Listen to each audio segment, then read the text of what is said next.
Welcome to my channel, Remember Me. It's good to be back. I hope everyone's been staying safe during the pandemic, and I send my love and thoughts out to everyone. Firstly, I'd like to thank you so much for taking the time to watch this video and to remember this case. I believe that if people remember and talk about cases, then there will be more of a chance that new information will surface and that this information could possibly solve a case. If you would like to recommend a case, please contact me on my details below. Just a warning that some viewers may find the following content distressing. Let's get into it. Renee Joy Aitken was born in Melbourne, Victoria, and moved to Narooma, New South Wales when she was around 2 or 3 years old. She went missing on the 16th of February 1984 from her bedroom. Law enforcement believe she was kidnapped and murdered by an unknown individual. Renee Joy Aitken was born to her mother, Maura Aitken, in 1978, becoming the younger sister by 3 years to Bradley Aitken. Even as a child, Renee was always her own person, described by her family as fearless and confident. Her brother Bradley fondly recalled his sister's love and bravery on her first day of kindergarten, writing, "While most kids were crying, too scared to leave their parents, Renee was excited. She put her arm around a little boy who was upset and said, 'Don't worry, I'll take care of you.'" Renee was a girl with conviction, a girl who would snuggle up with Bradley in the middle of the night if she got scared, taking solace in the arms of her loving big brother, and who had a notorious habit of filling a cup with ice and loudly crunching away at the blocks. A girl who cared for everyone and who everyone she met fell in love with. She was a girl with the whole world ahead of her, and she was a girl who had her whole world taken away in just one terrible night. Abduction. On the 16th of February 1984, at approximately 11:15 p.m, Renee's mother, Maura, saw her daughter off for the very last time. Renee's bed was small, a few of her favourite stuffed teddies sitting on top, and she shared the room with her older brother, Bradley. She was 5 and was reported to have been wearing a blue and white striped pyjama suit. At around 3 a.m. to 4 a.m, Bradley woke up from his sleep. Even though the worst of the night's storm had passed, he could still hear rain pattering down outside and felt a cold shiver run down his spine. He looked to see his sheets, once pulled up over his body, were folded down neatly below his knees. Bradley leaned over to Renee's bed, attempting to nudge her awake, but Renee wasn't in her bed. He got up, walked to the bathroom across the hall, and flickered the lights on. Renee wasn't there. Bradley, drowsily and confused, began to saw the house, searching high and low, and even checking the fridge. It wasn't until he turned to find the back door wide open that Bradley really started to panic. Maura and Maura's fiance Neil woke that morning to Maura's son Bradley telling them Renee's gone. Maura drowsily disregarded it at first, but the more Bradley insisted, the more Maura and Neil began to realize something was terribly wrong. Their worry turned into outright dread when they checked Renee and Bradley's room. Maura immediately called the police to report Renee as a missing person, while Neil drove around the flooded streets searching for any sign of their missing little girl. They found nothing. Renee was gone. Investigation. A search party consisting of 60 volunteers began searching the Narooma region for any signs of Renee.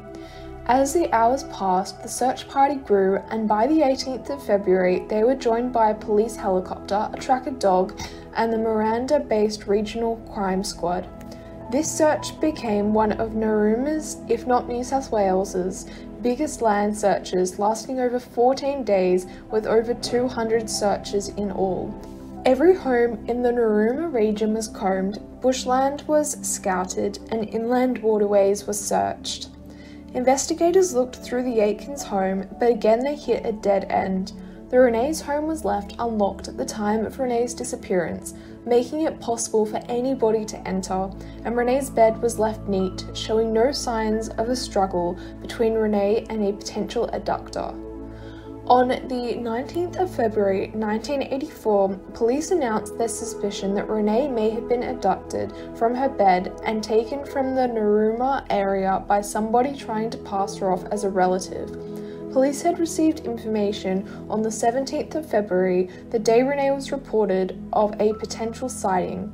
3 independent witnesses described to police a man 170 centimeters tall, estimated to be between 32 and 35 years old, with a thin build, sandy-colored hair, and a large nose, who was seen in the Bega district approximately an hour away from Narooma. The man, wearing light-colored trousers and a fawn shirt, was seen shopping in Fossey's department store at approximately 10 a.m. with a young girl who looked strikingly similar to Renee. They purchased a matching skirt and top and a tracksuit for the girl, who appeared to be helping him pick out clothing. Whether this was indeed Renee has never been confirmed. On the 22nd of February 1984, Mona Aitken and her fiancé Neil Mum made an appeal to Renee's abductor, pleading for him to contact police and let them know if Renee was still alive. For the next 2 months, 2 additional large-scale searches were conducted.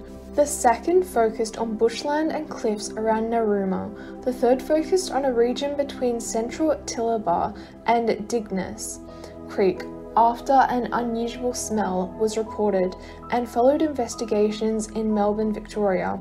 Though the region had been searched previously, a second search was deemed necessary due to the difficult terrain.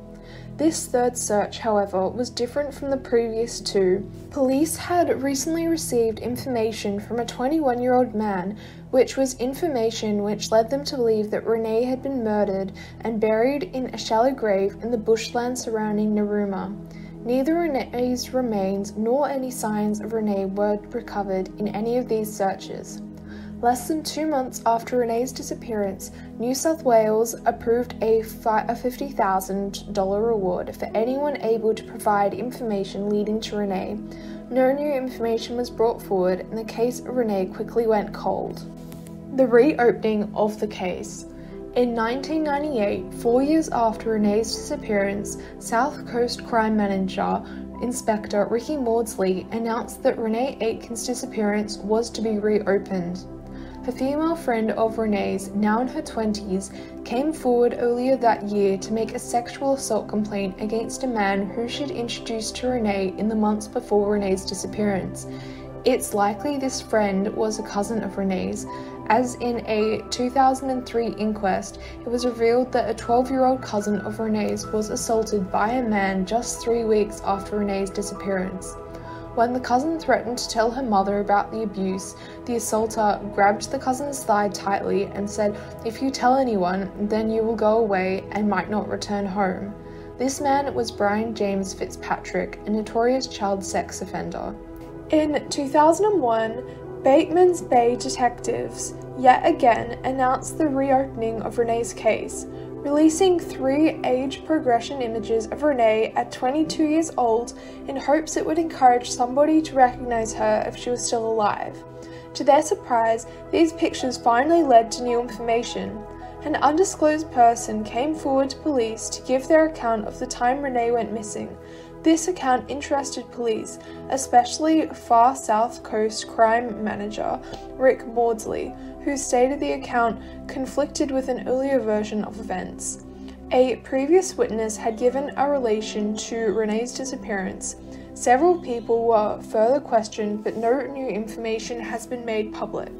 Inquest. In 2003, a coronial inquest into Renee's disappearance was held at the Albury Courthouse, lasting approximately a week. The event was reported to reveal dramatic new evidence about Renee's disappearance.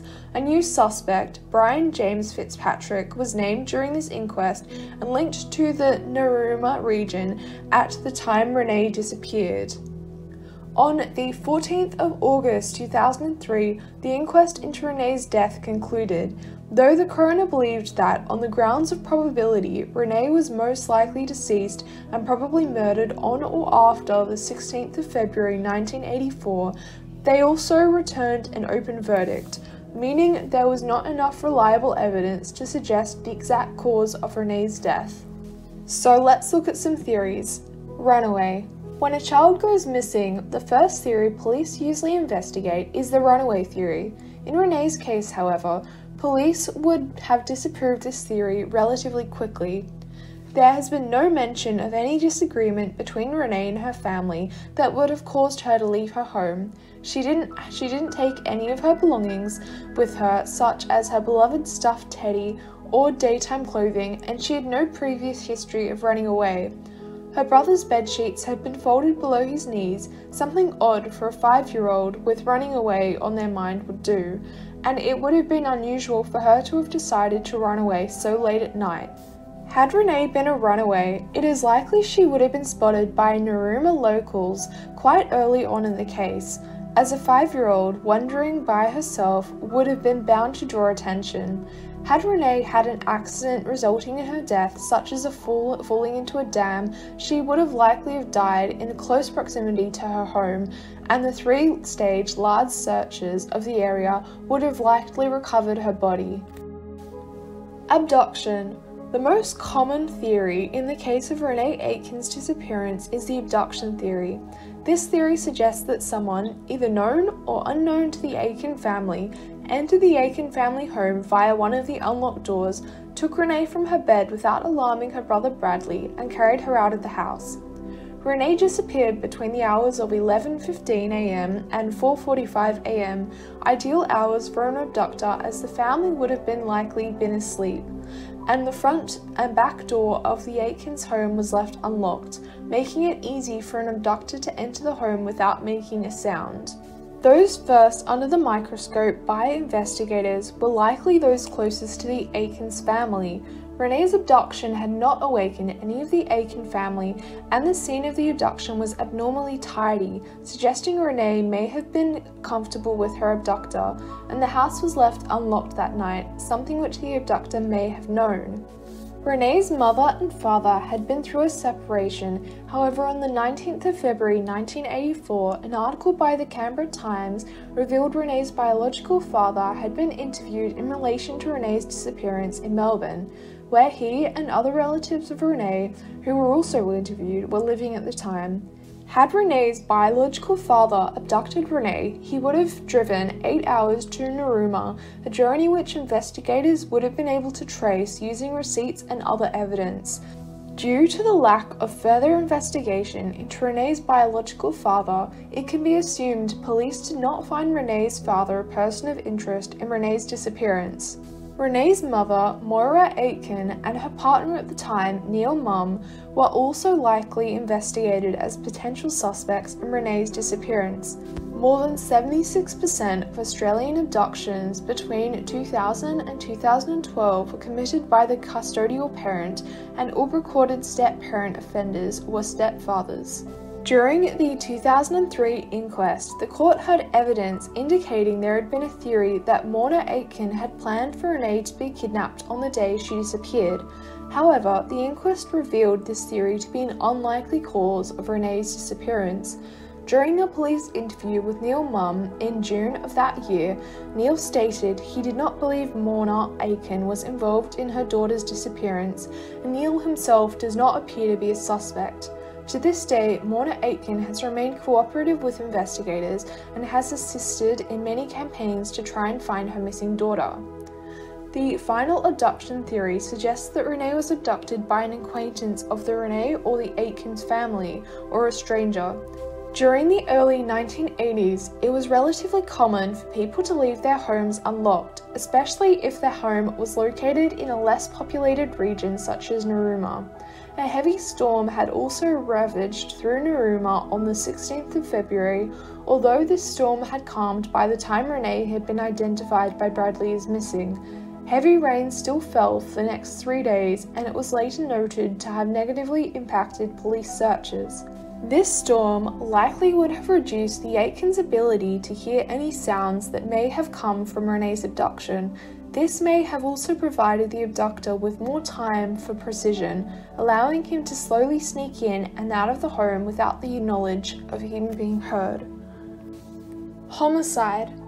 At first, police believed it was possible Renee was being held by her abductor under the appearance she was a relative.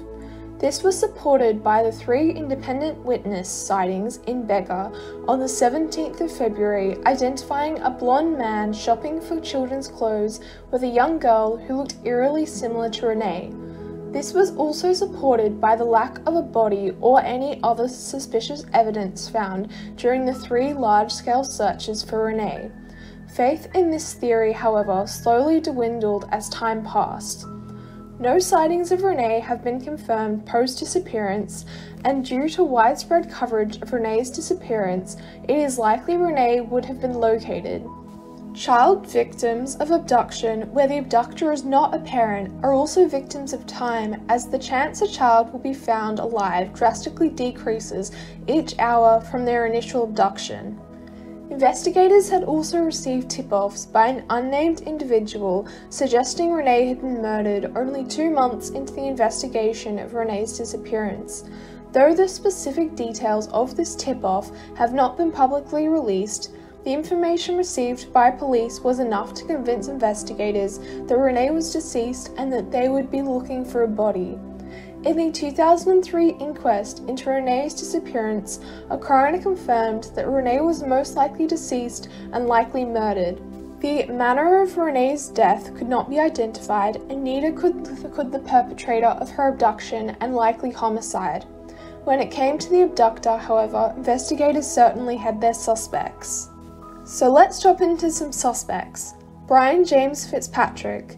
The 1986 article, Renee, Killer to be Fed, published by the Sydney Morning Herald, confirmed police had their eye on a potential suspect, a man in his 20s who was due to be released from prison after a 5-year sentence for rape and indecent assault in Victoria. This man's name was not revealed in the Sydney Morning Herald's article, but due to following articles, it would be safe to assume this man was Melbourne man Brian James Fitzpatrick. Just 3 weeks after Renee's disappearance, Renee's 12-year-old cousin was sexually assaulted by Fitzpatrick. This cousin told police that after the assault, Fitzpatrick had squeezed her thigh and told her, "If you tell anyone, then you will go away and might not come home." Though the two have never been linked by name, it is speculated that this assault may have been the same assault noted in the article, which states where a female friend of Renee's, now in her 20s, was reported to have come forward with sexual assault allegations against a man whom she'd introduced to Renee in the months prior to her disappearance. Renee's cousin is not the only link between Fitzpatrick and Renee, however. In the 2003 inquest, Renee's aunt Bonnie Aitken wept as she told the court of her own relationship to Fitzpatrick. Bonnie stated she'd gone on a fishing trip with her partner and her partner's son and Fitzpatrick in Narooma, a fishing trip which just so happened to coincide with the date Renee disappeared. Bonnie described Fitzpatrick as a cold, callous person and a show pony.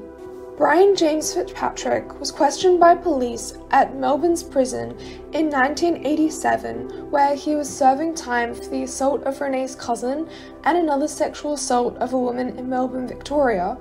Though he continued to plead his innocence, he was unable to account for a critical 3-hour period during Renee's disappearance. Detective Sergeant Freeman told the Illawarra Mercury it was the opinion of the interviewers that Fitzpatrick was involved in Renee's disappearance. In 1986, Renee's mother and grandfather Bob began campaigning for the restoration of the death penalty after it was revealed Fitzpatrick was soon to walk free from prison of his sentence. Moira Aitken, believing the man was sick and fearing that he will attack another little girl, should not be freed. Mourner stated that although Fitzpatrick would say to some extent, "Yes, I did it," he would not give them what amounts to a real confession. With no evidence pinning Fitzpatrick to the crime, police soon had to release him from prison. In 2003, Brian James Fitzpatrick was informed he would need to appear before the coroner's court to give evidence in relation to Renee's disappearance. Police noted he seemed panicked. In the months before Renee's inquest, Fitzpatrick died in Strathmont, Victoria, after crashing his car into a concrete power pole. Though Fitzpatrick's partner believed the incident was an accident, police believe Fitzpatrick's death was likely a suicide. Mourner Aitkens wept when informed of Fitzpatrick's death, feeling as if Renee's last chance for justice had been snapped away. In 1995, Michael Guider was arrested on child molestation charges after a victim's mother came forward to police.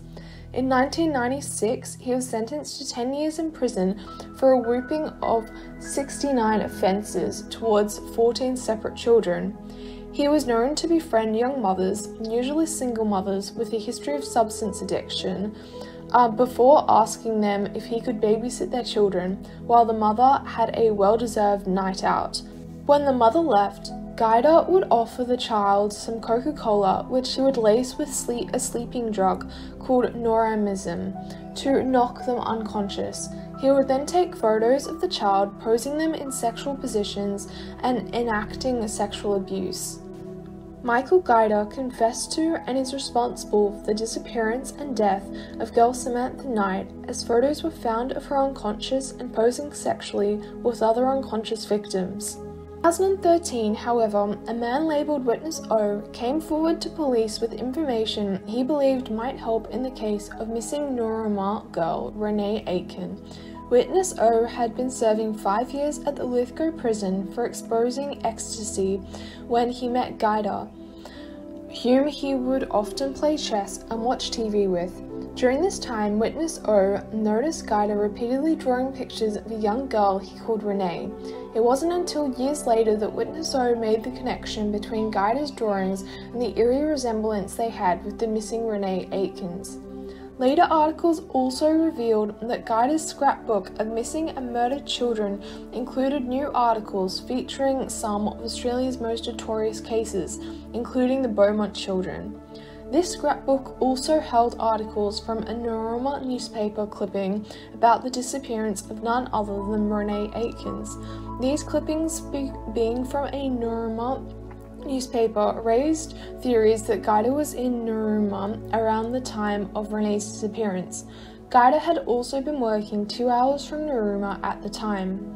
Most believe Guider had more homicide victims than Samantha Knight, and Renee Aitken did appear to fit Guider's profile of children being between the age of 0 to 12. However, Guider's mode of committing crimes always remained the same: befriending a mother, drugging the child, and taking photographs.